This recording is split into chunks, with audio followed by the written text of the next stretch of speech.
ახალი პროგრამა ქართული ახალგაზრდებისთვის, მათ, ვინც მომავალ წელს ილიას უნივერსიტეტის ტექნიკური ან სახელმწიფო უნივერსიტეტის სტუდენტი გახდება, შანსი აქვთ ამერიკული დიპლომი აიღონ.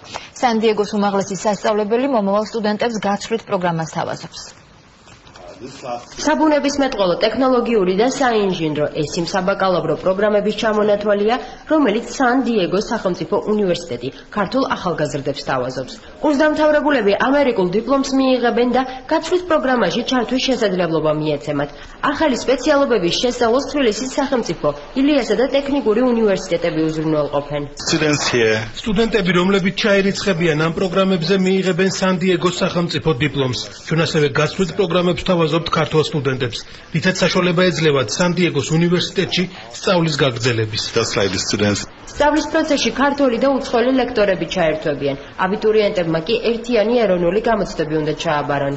სან-დიეგოს სახელმწიფო უნივერსიტეტის პროგრამებში საქართველოს სტუდენტები ჩაბარებას შეძლებენ ერთიანი ეროვნული გამოცდების შედეგად, ასევე აუცილებლად იქნება TOEFL-ის ან ინგლისური ენის სხვა ტესტი. ჩვენთვის არის ძალიან საინტერესო პროგრამა, იმიტომაც რომ ის ხელს უწყობს ჩვენი უნივერსიტეტის პროგრამების სასწავლო ინტერნაციონალიზაციას.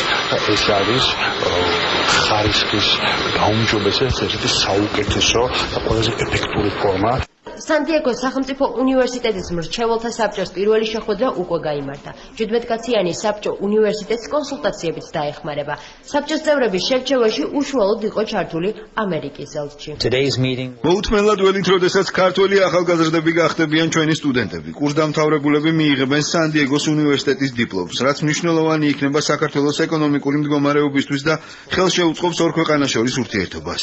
ხუთწლიანი პროექტი პირველ ეტაპზე მხოლოდ საბაკალავრო პროგრამას მოიცავს. პროექტი საქართველოში ფონდ 1000 წლეულის გამოწვევის მეშვეობით განხორციელდება და ამერიკის მთავრობამ ის 30 მილიონი ამერიკული დოლარით დააფინანსა.